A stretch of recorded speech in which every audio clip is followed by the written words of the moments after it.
마태복음 18장 26절로 27절 말씀. 그 종이 엎드려 절하며 이르되 내게 참으소서 다 갚으리이다 하거늘 그 종의 주인이 불쌍히 여겨 놓아 보내며 그 빚을 탕감하여 주었더니. 오늘 우리가 나눌 주제는 미움의 무게입니다. 우리의 마음속에 어떤 삶의 내용이 우리 마음을 가득 채우고 있는지 달아보면서 우리 마음에 얼마나 미움이 가득한가 하는 우리 자신을 다시 볼 수 있었으면 좋겠습니다. 빚갚기 묵상합니다.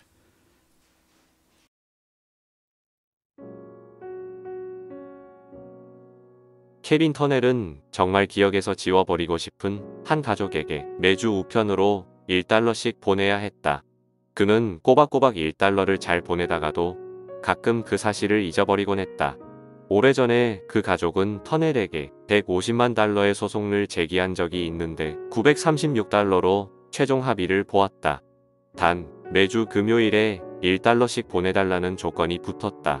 터넬이 1982년 첫 번째 금요일에 일어난 사건을 잊지 않도록 그런 요구를 해온 것이었다. 그날은 그들의 딸이 죽은 날이었다. 터넬은 살인과 음주운전으로 기소되었다. 당시 터넬은 17살이었고 죽은 여학생은 18살이었다. 터넬은 법정에서 선고받은 형기를 마쳤으며 법정에서 선고한 기간보다 6년이나 더 많은 7년 동안 음주운전 반대 캠페인을 벌였다. 그러나 시간이 흐를수록 $1를 보내는 일은 잊어버릴 때가 많았다. 터넬은 2000년까지 무려 18년 동안 매주 돈을 반환해야 했다. 터넬이 피해자 이름으로 송금수표를 발행하여 우편으로 보내면 그 돈은 장학기금으로 적립되었다. 그런데 그가 그 의무를 제대로 이행하지 않자 피해자 가족들은 4번이나 그를 법정으로 소환했다. 법정에 한 번 출두할 때마다 터넬은 감옥에서 30일을 지내야 했다. 터넬은 법원의 지시를 무시할 뜻이 전혀 없을 뿐더러 그 소녀의 죽음 때문에 늘 괴로웠으며 소녀의 죽음을 계속 생각나게 하는 가족들 때문에 오히려 더 고통을 받았다고 하소연했다. 그는 약속한 해보다 1년이 더 많은 2001년까지의 배상액을 계산해 2상자 분량의 수표를 한꺼번에 보내겠다고 제의했다. 그러나 가족들은 터넬의 제안을 거부했다. 그들이 원하는 것은 돈이 아니라 참회였다. 죽은 소녀의 어머니는 이렇게 말했다. 우리는 꼭 매주 금요일에 $1를 받고 싶었습니다. 내 딸이 살았던 18년이라는 짧은 세월 동안 그는 자신이 우리 딸에게 어떤 일을 했는지 매주 기억할 필요가 있었습니다. 이 죄의 보상이라고 하는 것이 얼마나 무겁고 또 무서운 것인지를 우리가 짧은 글을 통해서 다시 느낄 수가 있어요. 쉽게 나의 죄가 예수님의 십자가로 용서받는 것이지 여러분 이렇게 쉽게 생각하지 않았으면 좋겠어요.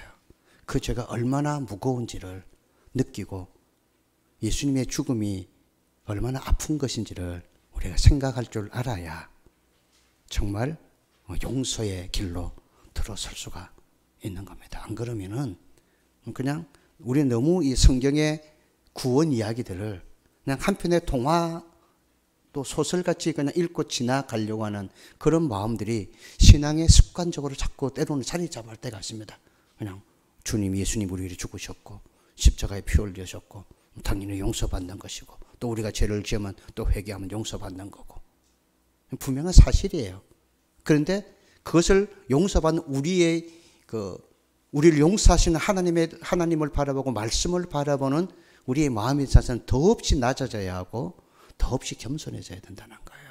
그런 것이 없이 너무 당연한 듯이 권리를 누리는 것처럼 그렇게 말씀을 대하면은 십자가의 은혜가 너무 싼 은혜가 되는 거예요. 그래서 오늘 그런 부분들을 우리가 한번 다시 돌아보셨으면 좋겠습니다. 다음에 말씀들을 찾아보고 죄와 보상이 어떤 관련이 있는지를 적어보자 그렇게 했습니다. 자, 레위기 26장 15절 16절부터 한번 읽어보겠습니다. 시작. 내 규례를 멸시하며 마음에 내 법도를 싫어하여 내 모든 계명을 준행하지 아니하며 내 언약을 배반할진대 내가 이같이 너희에게 행하리니 곧 배가 너희에게 놀라운 재앙을 내려 폐병과 열병으로 눈이 어둡고 생명이 쇠약하게 할 것이요 너희가 파종한 것은 헛되리니 너희의 대적이 그것을 먹을 것이며. 이제 죄의 말씀에 대한 불순종의 죄가 우리가 어떤 무거운 고통을 준다는 거죠. 질병의 고통이 끊임없이 우리를 괴롭힌다 그랬고요. 그 다음에 우리가 파종하고 얻을 수 있는 결실이 없다는 거예요. 오히려 다른 사람이 그 결실을 가져가는 그런, 나는 그냥 심고 아무것도 얻을 수 없는 그런 상황이 된다는 거죠. 그만큼 죄의 결과는 무서운 거다. 그렇게 말씀하셨습니다. 시편 49편 8절입니다. 그들의 생명을 속량하는 값이 너무 엄청나서 영원히 마련하지 못할 것임이니라. 얼만큼 속량의 값이 크다고요? 마련할 수 없다는 거예요. 그러니까 우리의 힘으로는 불가능하다는 거예요. 평생을 갚아도 못 갚는다는 거죠. 그래서 독생자이신 예수님이 십자가에 죽으신 거죠. 다른 길이 있다면 왜 죽으셨겠어요? 그죠?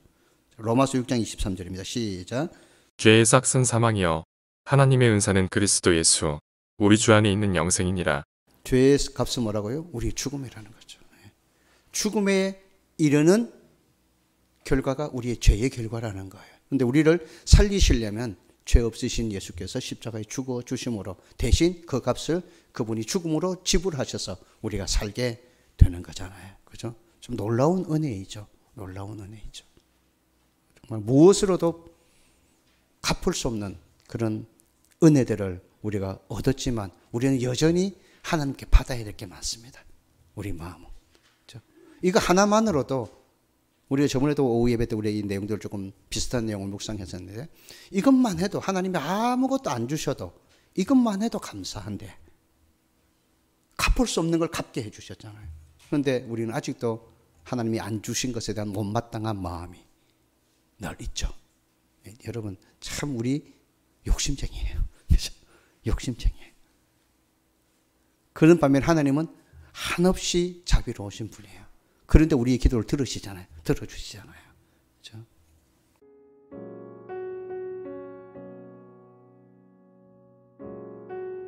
빚을 받으려고 하는 것은 인간의 본성이다. 그런데 하나님은 인간적인 본성을 초월하라고 말씀하신다. 하나님은 우리가 하나님의 은혜를 경험했다면 남에게 사랑을 베풀어야 한다고 말씀하실 뿐만 아니라 실제로 은혜를 베풀 수 있도록 도와주신다. 하나님은 우리가 그리스도를 통해 하나님의 사랑을 경험했다면 남에게 사랑을 베풀어야 한다고 말씀하신다.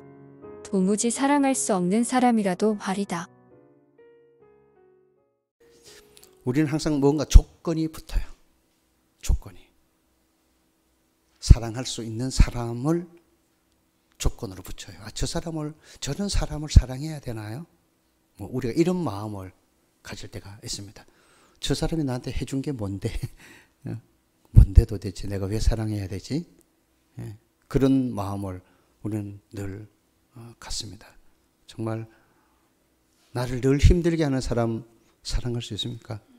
다른 사람이 아니에요, 여러분. 눈을 자꾸 다른 사람을 보지 마세요. 그 왼수 같은 인간이 나라니까, 하나님 앞에. 그런데 하나님은 사랑하시죠. 그렇기 때문에 우리가 사랑해야 될 이유를 갖는 거예요. 내가 왜 다른 사람을, 용서하기 싫은 사람을, 보기 싫은 사람을, 말도 걸기 싫은 사람을 왜 내가 사랑하고 용서해야 됩니까? 하나님이 나에게 그렇게 하셨다는 거예요. 그게 항상 우리의 삶의 전제적인 은혜 받은 사람의 모습이라는 사실. 그래서 우리가 윌리엄 부스가 복음을 전할 때 주셨던 하나의 스토리가 있잖아요. 최악의 영혼에게도 가라는 거예요. 최악의 영혼에게도. 도무지 저 사람은 구원받을 자격이 없다고 생각하는 그 최악의 영혼, 그 영혼에까지 가는 거죠. 그래서 우리가 이 말씀을 들으면 뭐죠? 구원받지 못할 사람, 용서받지 못할 사람 있어요? 없다는 거예요. 십자가의 은혜가 미치지 않는 사람은 없다는 거예요. 그렇죠? 우리는 어때요? 용서하면 안 되는 사람이 있다는 거예요? 없다는 거예요.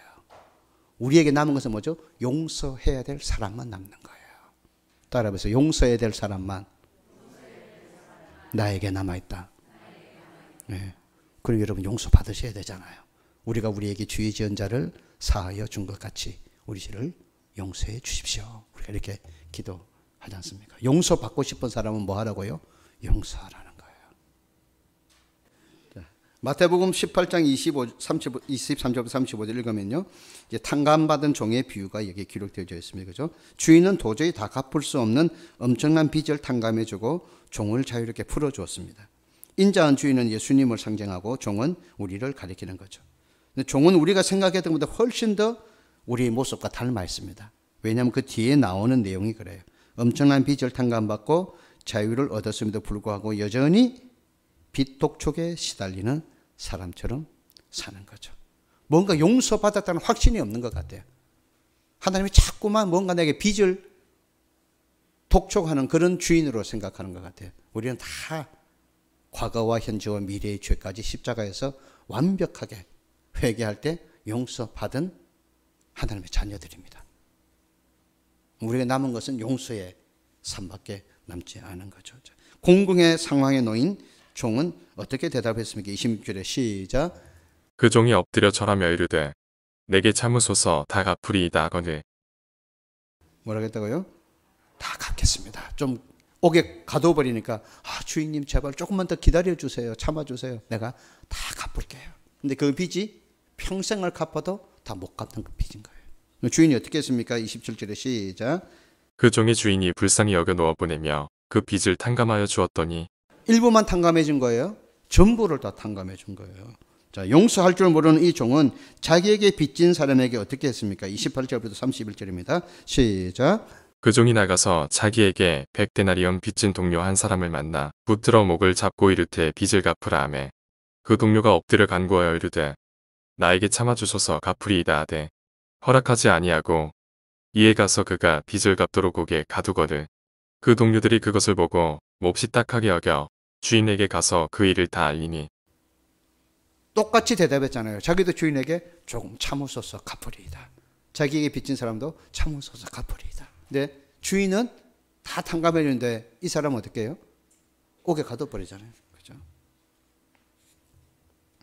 누구와 닮았어요? 우리하고 닮았어요. 그죠? 우리는 절대로 탕감이 안 되죠. 그죠? 이자까지 받아야 되는데. 누가복음 7장 47절의 원리.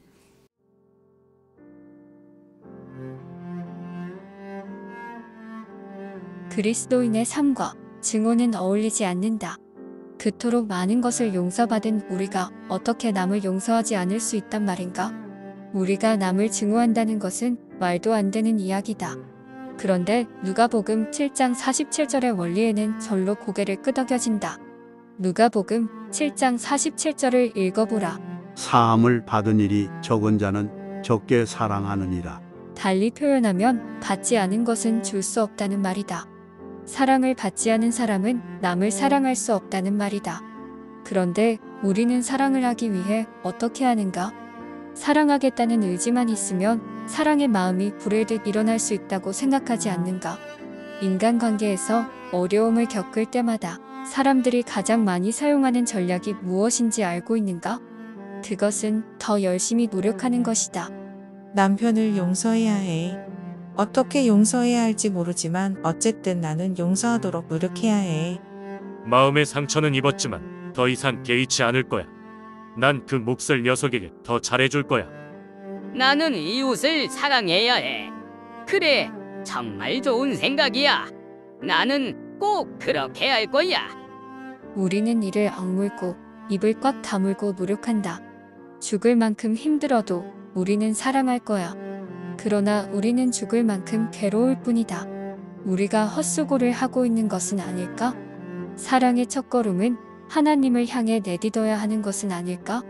사람을 사랑하는 비결이 사랑을 받는 것에 있다니 그것이 사실일까? 여러분, 우리가 정말 열심히 노력하잖아요. 근데 안 되잖아요. 힘들잖아요. 뭐냐면 내가 그렇게 하려고 하면은 더 십자가 앞에 가까이 가야 돼요. 더 하나님의 은혜를 끝없이 공급받는 영적인 삶에 하나님과의 관계가 없이 내 결심과 노력만으로 사랑하기가 너무 어려워요. 정말 사랑하고 싶으면 더 하나님의 사랑이 내게 흘러 넘치도록 그분의 사랑과 은혜와 그분의 은총들을 늘 기대하고 꿈꾸고 바라고 사모하는 그런 삶이 함께 연결되어져야만 가능한 거예요. 근데 우리는 그냥 내 힘으로 뭔가 할 수 있을 것처럼 자꾸 생각하는데 그렇지 않아요. 내 힘으로 사랑하는 게 아니고 용서받은 마음으로 사랑하는 거거든요. 그러니까 끊임없는 용서의 기쁨이 나를 채워가야만 작은 것도 용서해 줄 수가 있는 거예요. 제가 어제 또 셀리감 단장님하고도 잠깐 말씀드렸는데, 저 얼마 전에 지역 우리 장관님 모시고 업무 지역관들 모임이 있어가지고 하루 사천에 갔었거든요. 사천에 이렇게 케이블카가 있더라고요.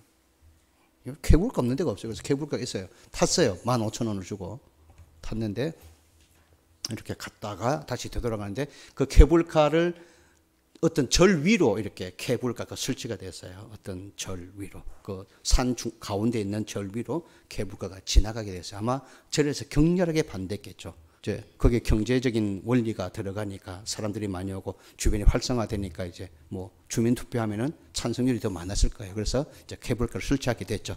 그러니까 이제 분노하신 이 불자 스님들께서 이 분노로 표출할 길이 없어서 대형 현수막을 절 지붕에다가 이렇게 설치를 했더라고요. 빨간 걸로. 이렇게 보통 이제 노동운동 하시는 분들 하는 것처럼 이렇게 부처님 머리 위로 케이블카를 타고 가는 인간들은 평생 재수가 없을 것이다. 뭐 감동이어서 감동이. 사람들이 그걸 보면 뭘 느낄까? 거기는 기독교인도 있을 것이고 불교인도 있고 뭐 다른 여러 일반인들도 있을 거 아니에요. 근데 과연 저게 불교를 종교로 가지고 있는 부처님의 자비하신 가르침을 따르는 불자들의 마음이 저럴까? 네, 저는 사이비질 같다. 제가 그렇게 생각했습니다. 진짜 부처님을 믿는 불자들이라면 용서해야죠. 자비요. 부처님이 용서 안 하셨겠어요? 용서하셨죠. 근데 부처님을 따르는 사람들은 용서가 안 되는 거예요. 예수님이 다 용서하시죠. 예수님 믿는 우리가 용서가 안 되는 거예요. 그죠? 여러분, 신앙을 갖는다고 하는 것을요, 그걸 보면서 내가 참 많이 깨달았어요. 내가 예수 믿는다는 게 뭔가를 깨달았어요. 여러분, 우리 신앙심을요, 정말 예수님이라면 그 용서하죠. 근데 우리는 그런 작은 일에도 분노하는데 어떻게 자기에게 직접적인 아픔을 준 사람을 용서할 수 있겠습니까? 우리도 아마 걸어야 될 거예요. 나를 힘들게 하는 동안 평생 재수 없어라. 우리 그런 마음 좀 버리자고요. 그런 마음. 우리가 하나님 앞에 그런 존재들이었거든요. 독생자를 죽게 만든 존재잖아요. 하나님이 얼마나 마음 아프시겠어요. 자기의 사랑을 돕고. 그래서 예수님 십자가상에서 하신 말씀 기억하잖아요. 엘리 엘리 라마 사박다니, 하나님 어찌 나를 버리십니까? 내가 하나님인데, 하나님의 아들인데 나를 죄인으로 제물로 버리니까 얼마나 아픈 기도입니까? 그래서 그 아픔을 휘장이 찢어지는 것을 표현했다고 그랬잖아요. 성경학자들이. 하나님 앞에 하나님이 그 아들의 죽음을 담보로 막힌 담을 허시고 지성소의 휘장을 찢어서 정말 하나님 앞에 누구든지 그 은혜 앞에 나오도록 그렇게 길을 열어 주신 거잖아요. 그죠? 여러분, 좀 이런 마음을 버리고 하나님의 사랑 앞에 더 가까이 가셔서 내가 용서의 길을 걸어갈 수 있도록 여러분 그렇게 정말 믿음 생활 하셨으면 좋겠습니다. 3번에 보시면요. 다음의 질문들을 읽어보라. 그리고 누가복음 7장 47절의 원리가 어떻게 적용되고 있는지 관련 구절과 연결해보라. 그렇습니다. 더 빌립보서 2장 6절부터 7절 읽습니다. 시작. 그는 근본 하나님의 본체시나 하나님과 동등됨을 취할 것으로 여기지 아니하시고 오히려 자기를 비워 종의 형체를 가지사 사람들과 같이 되셨고. 더 겸손해지고 싶은가? 그렇죠? 예수님의 겸손을 보시면 우리가 더 겸손해질 수 있겠죠. 자, 에베소서 5장 1절 2절입니다. 시작. 그러므로 사랑을 받는 자녀같이 너희는 하나님을 본받는 자가 되고 그리스도께서 너희를 사랑하신 것 같이 너희도 사랑 가운데서 행하라. 그는 우리를 위하여 자신을 버리사 향기로운 제물과 희생제물로 하나님께 드리셨느니라. 더 사랑하고 싶으면 우리가 이 말씀을 묵상하셨으면 좋겠습니다. 베드로후서 3장 9절입니다. 시작. 주의 약속은 어떤 이들이 더디다고 생각하는 것 같이 더딘 것이 아니라 오직 주께서는 너희를 대하여 오래 참으사 아무도 멸망하지 아니하고 다 회개하기에 이르기를 원하시느니라. 더 많이 인내하고 싶은가 하는 내용입니다. 자, 에베소 4장 32절 시작. 서로 친절하게 하며 불쌍히 여기며 서로 용서하기를 하나님이 그리스도 안에서 너희를 용서하심과 같이 하라. 어디죠? 용서를 배우고 싶은가 하는 겁니다. 누가복음 6장 35절입니다. 시작. 오직 너희는 원수를 사랑하고 선대하며 아무것도 바라지 말고 구워주라. 그리하면 너희 상이 클 것이요 또 지극히 높으신 이의 아들이 되리니 그는 은혜를 모르는 자와 악한 자에게도 인자하시니라. 아멘. 관대해지고 싶은가 하는 것입니다. 고린도후서 8장 7절입니다. 시작. 오직 너희는 믿음과 말과 지식과 모든 간절함과 우리를 사랑하는 이 모든 일에 풍성한 것 같이 이 은혜에도 풍성하게 할지니라. 예, 무엇입니까? 관용과 용서를 베풀고 싶은가 하는 것이죠. 자, 그리스도의 사랑, 미움의 치유.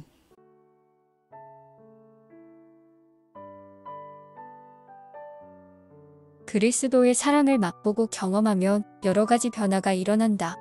더욱 사랑할 수 있게 되며 이기적인 생각을 버리게 될 뿐만 아니라 더욱 용서하고자 하는 열망이 넘쳐나게 된다. 그래서 누가복음의 저자도 용서를 받으면 더욱 사랑할 수 있게 된다고 말하지 않았는가. 반면에 하나님께 탕감받은 빚의 무게를 깨닫지 못하는 사람은 남을 사랑하는데 인색할 것이다. 우리는 완전하고도 영원토록 빚에서 노임을 받았다. 아마 이 사실을 믿기가 쉽지 않을 것이다. 하나님의 보좌 앞에 서서 왕 되신 하나님으로부터 그 이야기를 직접 듣는다고 해도 여전히 미심쩍어할 것이다. 이것이 많은 빚을 탕감받는 종의 문제였다. 그는 여전히 빚을 지고 있다고 느꼈다. 그렇게 느끼지 않았다면 그의 행동을 어떻게 설명할 수 있겠는가? 그는 자기에게 빚진 자를 용서하기는커녕 그를 심하게 몰아붙였다. 그를 졸라 반드시 받아내고 말 거야. 그는 빚을 진 그 사람을 보는 것조차 싫어한다. 왜일까? 그가 자기에게 진 빚이 너무 많아서인가? 이유는 다른 데 있다. 그를 그토록 미워하는 것은 그 사람을 볼 때마다 바로 이전에 자신이 주인에게 졌던 빚이 생각나기 때문이다. 그러나 하나님은 우리의 죄를 기억하시지 않으신다. 문제는 우리가 먼저 사랑을 받지 못했는데 어떻게 다른 사람을 사랑할 수 있는가 하는 것이다. 만물보다 거짓되고 심히 부패한 것은 마음이라. 우리는 결혼 생활을 유지할 만한 사랑도 우정을 지탱할 신에도 없다. 우리는 우리 밖에 다른 곳에서 도움을 받아야 한다. 즉, 옮겨 붙기가 필요하다. 하나님이 사랑하시듯이 우리도 사랑할 수 있을까? 그러기 위해서는 먼저 하나님의 사랑을 받아들여야 한다. 다른 사람들을 용서하기 위해서는 초점을 옮겨야 한다. 그들이 당신에게 한 일에서 하나님이 당신을 위해 하신 일로 초점을 옮기는 것이다. 물론 이 말에 반기를 드는 사람이 있을 것이다. 그것은 공평하지 않아. 누구든 자신이 한 일에 대해서는 정당한 대가를 치러야 한다고. 예수님의 사랑은 행동하는 사랑이다. 예수님의 사랑은 변화를 일으키고 상처를 치유한다. 여러분, 초점을 옮기십시오. 하나님이 나를 위해 무엇을 하셨는지를 더 많이 보십시오. 다른 사람이 내게 무엇을 했는가를 보지 말고 하나님이 나를 위해 무엇을 하셨는지를 더 많이, 더 뚜렷이 우리가 볼 수 있어야만 행동하는 사랑을 우리가 할 수 있습니다. 좀 내 마음에 하나님의 사랑을 자꾸 많이 옮겨 부으십시오. 우리의 마음에 하나님의 사랑으로, 용서로, 그분의 은혜로 늘 채워지는 그런 마음의 호수가 될 수 있도록 여러분들이 좀 은혜를 옮겨 붓고 사랑을 옮겨 붓고 그런 신앙생활을 하셨으면 좋겠습니다. 자, 다음은 하나님이 우리를 위해 하신 일과 그 이유를 이야기하고 있다. 괄호 안에 성경 구절을 참고해 바르게 설명한 것을 모두 골라라. 하나님은 우리의 죄를 영원히 용서하셨다. 히브리서 10장 18절입니다. 시작. 이것들을 사하셨은즉 다시 죄를 위하여 제사 드릴 것이 없느니라. 아직 우리가 빚을 다 갚지 못했습니까? 다 갚았죠. 그죠? 주님이 다 탕감해 주셨어요. 그죠? 자, 요한일서 2장 2절입니다. 시작. 그는 우리 죄를 위한 화목 제물이니 우리만 위할 뿐 아니요 온 세상의 죄를 위하심이라. 우리의 죄를 용서하기 위해 희생제물이 되셨다고요? 온 세상의 죄를 용서하시기 위해서 희생제물이 되신 거죠. 그죠?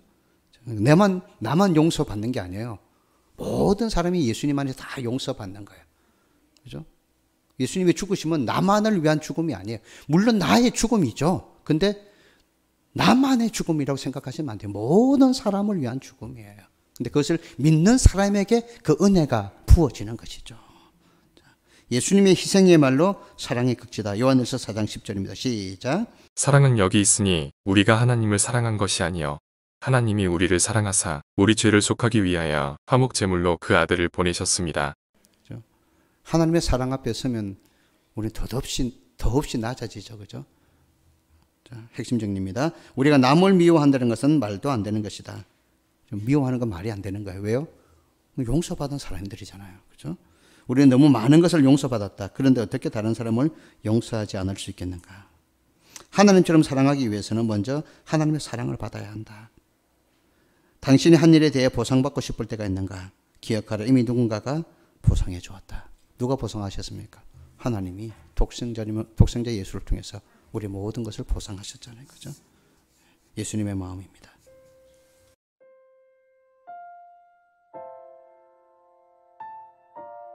예수님은 세상에서 가장 인품이 훌륭하고 가장 재능이 많은 사람들을 곁에 두실 수 있었다.